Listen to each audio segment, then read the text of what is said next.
Good evening. The weather's fine here in Vegas tonight. Still drinking a cup of coffee. And it's really not night either. I think it's like probably early in the morning. 1-ish, 2 maybe. Have you ever had that moment where you just knew something? There are times when we just understand what things are and what they aren't. And nobody taught you. You never read it anywhere. It wasn't anything that could have come from any other source but God, maybe, and which brings the whole thing of what is God, Obviously, there's a lot of different views on that question. And my personal thing is God. Governor, organizer, destroyer. Okay, does that mean it's some dude sitting with his long beard and sitting up in a throne up there somewhere just doing things or not doing things when you feel that things should have been done? Or is it possible that what that is all? It's everything. It's the combined knowledge of every human experience that's happened prior to this moment right now. And then when you say, just get this epiphany, you get, I don't know, it just came to me. It's because you tap in, your true essence taps into that. And it's been done. If it's been done, the knowledge is there. And then you tap into it and you get that knowledge. And as we are living, what we're doing is we're adding to that knowledge. We're adding to that all. We are all. We are also a governor, organizer, and destroyer. And you can't tell me that there have been many times in your life where you absolutely destroyed yourself. You made choices that were like, what was I thinking? Better yet, I obviously was not thinking.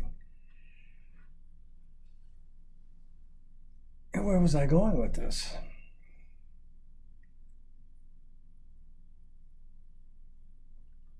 And then it just comes to you.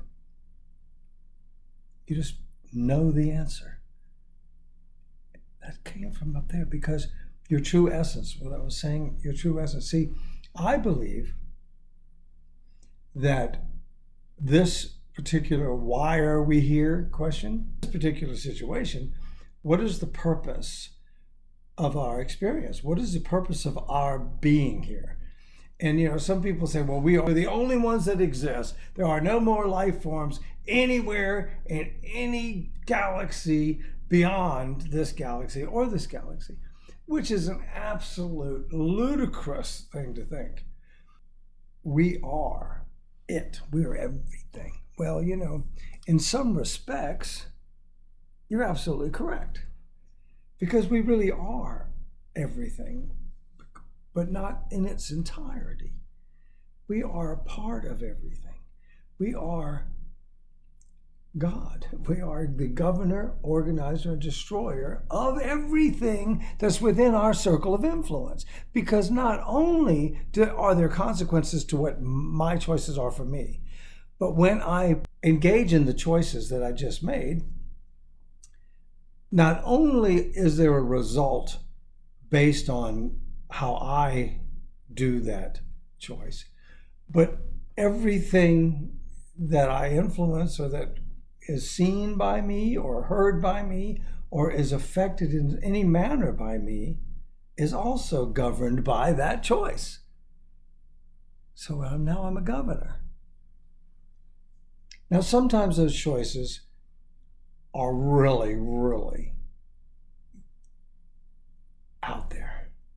They're really not something that is useful for the majority of things that could get use.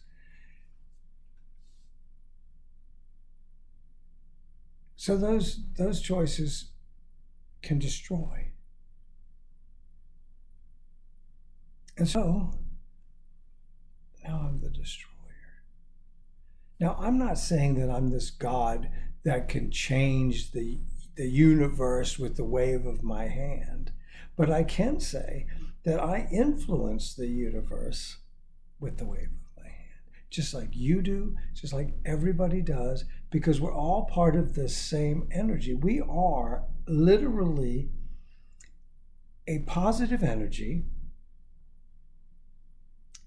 commonly referred to as spirit, which is easy to understand, so we'll call it that for lack of any other reason but to put a label on it, because first of all, words were created by humankind to communicate, because we had given up communication in the ways that we know how to communicate in the natural sense of just the vibration of communication. But we made up these words so that we could communicate amongst ourselves. And even then, we bastardized it and made it so that there's different words in different places for the same message.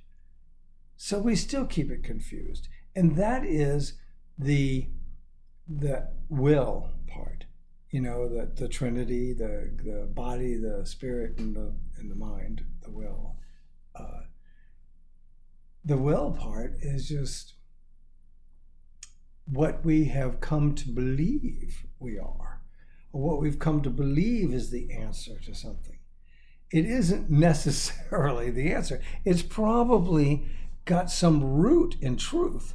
If it didn't have some root in truth, even if it's a truth that's not useful for us, if it didn't have some reason in truth, we wouldn't even relate to it at all, because see, what we are is truth.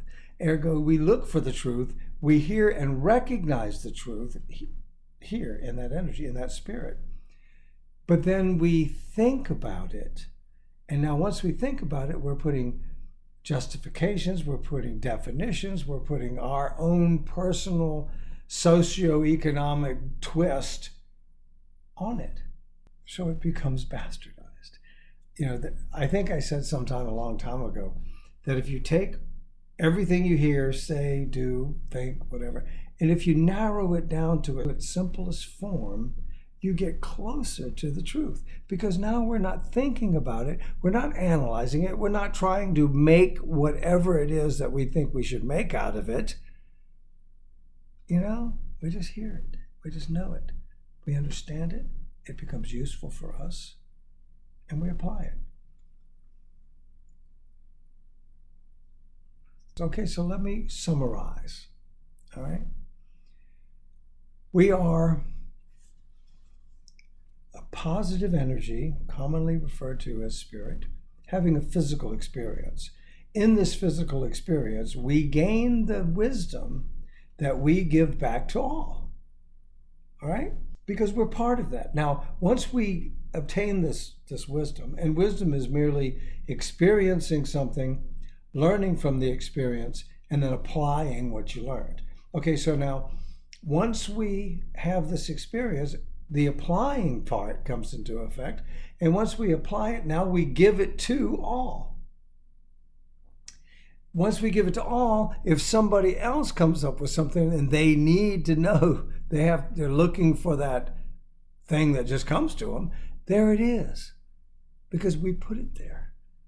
You know, we added to it. We became part of that by honoring the opportunity to do what we're supposed to do. And that is to obtain knowledge, to obtain experience, to obtain that wisdom so that all can be more, can be all.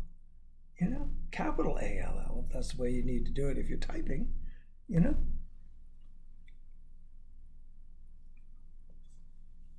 We make it so complicated, man.